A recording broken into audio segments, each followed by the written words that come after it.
لفظ کی بھی ایک زبان ہوتی ہے جو خامخواہ ڈٹا ہوا ہے نہیں، جب طے ہو جائے، واضح ہو جائے، ہاتھ روشن ہو جائے، پھر اس میں ڈٹے رہنا چاہیے. لما صبر، پہلی نشانی صبر ہے، استقامت ہے. دوسری نشانی وَكَانُوا بِآيَاتِنَا يُوقِنُونَ، اور اہل بیت کی دوسری نشانی یہ ہے کہ یہ اللہ کی، ہماری اللہ کہہ رہے ہیں، ہماری آیات پر یقین کامل رکھتے ہیں. سارا مسئلہ ہی میرے بچوں جوانوں یقین کا ہے. جسے یقین ہوتا ہے اس کے اوپر دعا اثر کرتی ہے، جسے یقین ہوتا ہے اس پر جو ہے وہ اہل بیت کی زیارت کا اثر ہوتا ہے. جسے یقین نہیں ہوتا تو اس کو کوئی فائدہ نہیں پہنچتا. یہ محبت دو طرفہ ہے، اندر سے یقین اور وہاں سے عطا. جنگ جمل میں ایک مولا کے سپاہی کا ہاتھ کٹ گیا، وہ کٹا ہوا ہاتھ اٹھا کر لے آیا مولا علی کے پاس.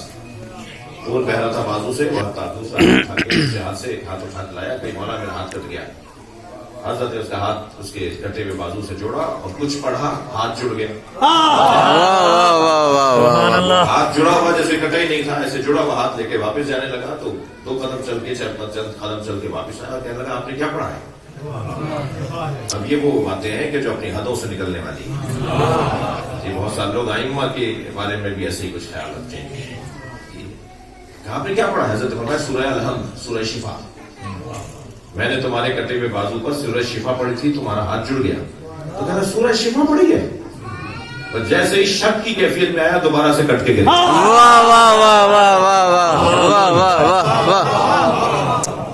ایک ایسے امام کی مجلس شہادت میں ہم بیٹھے ہیں. میرے بعد میرے پاکستان کے معروف بزرگ ذاکر اہل بیت اقبال حسین شاہ صاحب پڑھیں گے اور وہ تابوت کی زیارت کروائیں گے.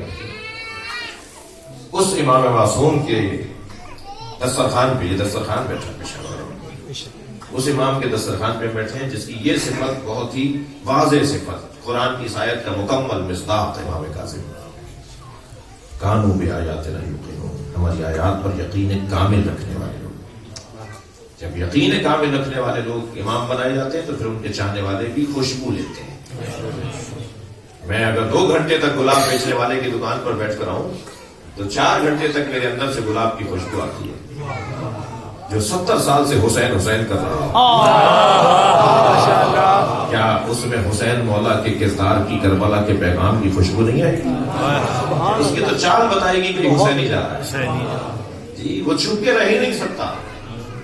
ہم نشانیوں کے ساتھ جینے والے لوگ ہیں بھائی. ہم چاہیں بھی تو چھپ نہیں سکتے. ہمارا انداز بتا دیتا ہے یہ حسینی ہے. اور عزیزو یہ ہم پر احسان ہے اللہ کا کہ ہمیں جس دروازے پر بٹھایا اس سے اچھا دروازہ نہیں ہے. جب ان ہستیوں کا ہم تذکرہ کرتے ہیں تو ہماری روح کو تازگی ملتی ہے. آپ کا کھبا چھل رہا ہوگا، آپ کو پہلو بدلنے کی جگہ اس مجلس میں بعض جگہ نہیں مل رہی ہوگی، مگر بتائیے بدن تکلیف میں ہے، روح کتنی شاد ہے. واہ واہ واہ واہ واہ واہ واہ واہ واہ واہ واہ واہ. ایک اور سوال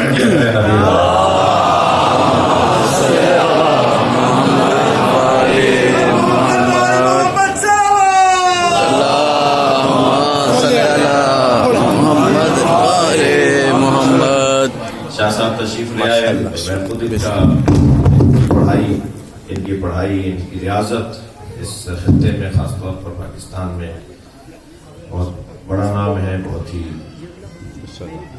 محتاط پڑھنے والے ہیں، بہت ہی حالات سے نہ صرف آگاہ ہیں بلکہ مسائل کے حل میں بھی ان کا بڑا کردار. سبحان اللہ سبحان اللہ. پاکستان میں میں خود ذاکروں کی اولاد ہوں، لہٰذا یہ باتیں اب ختم ہو گئی.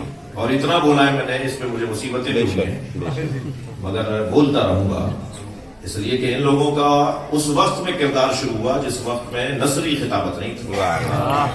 نثری خطابت کی 200 سال پرانی بھی ہسٹری نہیں. نظمی خطابت اور ذاکری نے اس خطے کے اندر اہل بیت کا پیغام بلا شک و شبہ بالکل ایسے ہی. ٹھیک ہے، کیا آپ کہہ سکتے ہیں کہ سارے عالموں سے کسی عالم سے کوئی غلطی نہیں ہوتی؟ عالموں سے بھی غلطیاں ہوتی ہیں اور بڑی روشن بڑی غلطیاں ہوتی ہیں. تو اس بنیاد پر شخصیات کی بھی احترامی ہو نہیں سکتی.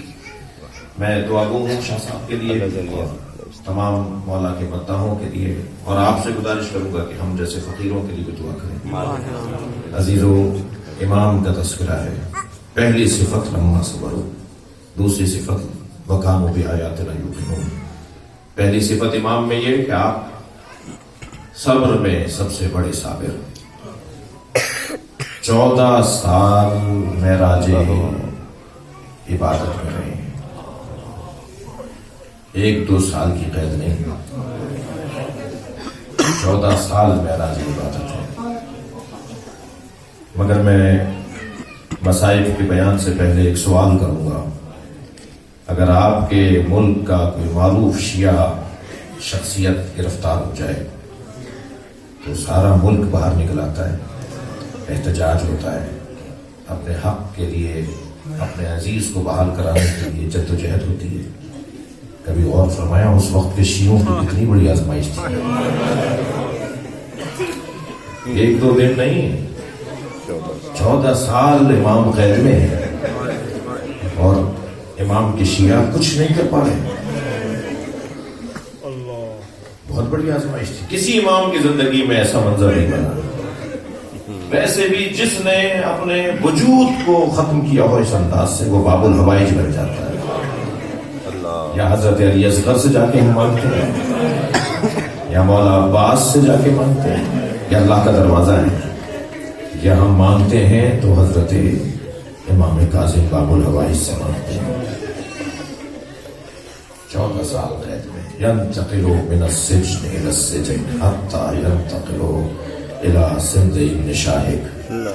ایک قید خانے سے دوسرے قید خانے میں, دوسرے قید خانے سے تیسرے قید خانے میں. جس قید خانے میں رکھا جاتا تھا دربان امام کا مرید ہو جاتا تھا.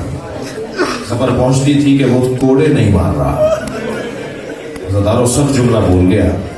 جناب زہرا کو ہاتھ اٹھایا گیا, بی بی زہرا پہ ہاتھ اٹھایا گیا نا, ہمارے رونگٹے کھڑے ہو جاتے ہیں. سلام ہو سکینہ بنت الحسین کا, درود ہو جناب زینب کبریٰ پر. کبھی کوئی تازیانہ مارتا تھا, کبھی کوئی پتھر مارتا تھا. ائمہ اہل بیت میں امام موسیٰ کاظم کو امام پہ ہاتھ اٹھایا جاتا تھا. سخت منظر ہے, سخت منظر ہے. مستقل قید خانوں سے منتقل کیا جاتا رہا. اس وقت کے شیعوں کی کیفیت کیا تھی, کتنی تکلیف میں تھے اس وقت کے شیعہ کہ ہم اپنے امام کو, امام ہمارے قید میں ہیں اور ہم زندگی گزار رہے ہیں. اس وقت کا شیعہ روزانہ مرتا تھا, روزانہ جیتا تھا. ہارون رشید کا دربار لگا ہوا ہے, روزانہ رقص و طرب کی محفل سجتی ہے رات کے وقت میں. شباب اور کباب کا ماحول بنایا جاتا ہے. ایک مرتبہ ایک درباری نے کہا کہ آج ہم نے ابو العطا کو, ابو العطا جو بصرے کا ایک بڑا مشہور ادیب اور شاعر, اسے ہم نے بغداد میں دیکھا ہے. بہت بڑا ادیب تھا اپنے زمانے کا, بہت بڑا ادیب. ہارون نے کہا وہ تو بصرے کا رہنے والا ہے, بغداد کیسے آیا ہے؟ کہ حضور ہم نے بازار میں اسے کچھ خریدتے ہوئے دیکھا ہے. اپنے کارندوں کو لگا دیا اس کام پہ کہ ڈھونڈو ابو العطا بغداد آیا ہوا ہے, معلوم فلاں سرائے میں فلاں مسافر خانے میں ٹھہرا ہوا ہے. کہا جی ہارون نے بلایا, دربار میں بلایا گیا. ابو العطا آ کر بیٹھے, بڑا احترام ہوا, اچھی کرسی دی گئی. ابو العطا تم سے تو بڑا اس وقت میں شاعر نہیں ہے, تمہاری فلاں غزل اور تمہارا فلاں کلام تو بڑا مشہور ہے, شہرۂ آفاق ہے. آج ساری رات تمہارے نام ہے, سناؤ ہمیں اپنا کلام. ابو العطا نے ایک غزل سنائی, اس نے کہا اور سناؤ, دوسری سنائی. پھر کہا وہ جو سب سے زیادہ مشہور ہے اس کے 2 مصرے سنا کے کہا وہ تمہاری غزل وہ سناؤ. ابو العطا کہنے لگا کہ امیر سے میرا سوال یہ ہے, اب دیکھیں حالات کیا تھے, حالات کیا تھے. میرا سوال یہ ہے کہ اس کلام کے پڑھنے پہ مجھے ملے گا کیا؟ ہارون کہنے لگا جو کہو گے میں دوں گا. تم یہ والا کلام سناؤ, جو کہو گے میں دوں گا. جب کلام سنا دیا, محفل ختم ہونے لگی. تو ہارون نے کہا ابو العطا مانگو, کیا مانگنا چاہتے تھے؟ کہ میرے امام کو آزاد کر دو. کیا مشکل دور ہے, اجرکم اللہ. سمجھ گئے آپ اس دور میں ایک امام کا مرید ہے, شیعہ ہے, چاہنے والا ہے, قاتل کے دربار میں بیٹھ کر اس کی فرمائشوں کو پورا کر رہا ہے. تھوڑی دیر کے لیے خاموش ہوا اور کہنے لگا 3 دن کے بعد ہم تمہارے امام کو آزاد کر دیں گے. چلے جانا زندان کے دروازے پر اپنے امام کو لے لینا. اب میں آپ سے پوچھتا ہوں کتنا خوش ہوا ہوگا ابو العطا, میں اپنے امام کی آزادی کا سبب بن رہا ہوں.